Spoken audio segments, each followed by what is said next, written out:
যখন মেয়েটির নাম ছিল সুভাষিনী। ও না, লোডশেডিং। আমি এখন আমার ফোনে কিছু গেম খেলতে যাচ্ছি। আমার কোনো ধারণা নেই কখন বিদ্যুৎ ফিরে আসবে। আমি খুব বিরক্ত। আমি ঘন ঘন লোডশেডিংয়ে ক্লান্ত।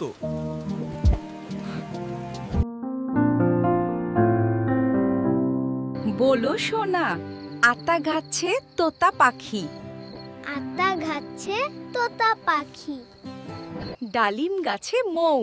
ডালিম গাছে মৌ। কারেন্ট চলে গেল। ভালো, আমার আর পড়াশোনা করতে হবে না। চলুন বাইরে যাই, ঘরের ভেতরে খুব গরম লাগছে। আসো আমরা লুকোচুরি খেলি, চলো যাই।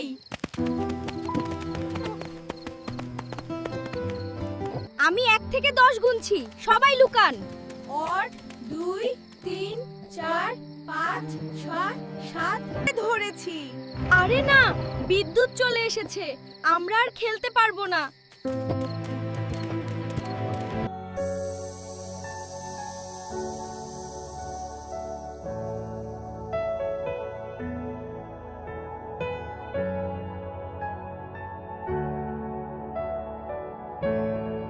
আমাদের চ্যানেলটি সাবস্ক্রাইব করুন এবং আরও এমন ভিডিও পেতে আমাদের ফেসবুক পেজটি ফলো করুন। এটি আমাদের অনুপ্রেরণা যোগায় এবং আপনাদের জন্য নিয়মিত নতুন নতুন ভিডিও নিয়ে আসতে সাহায্য করে।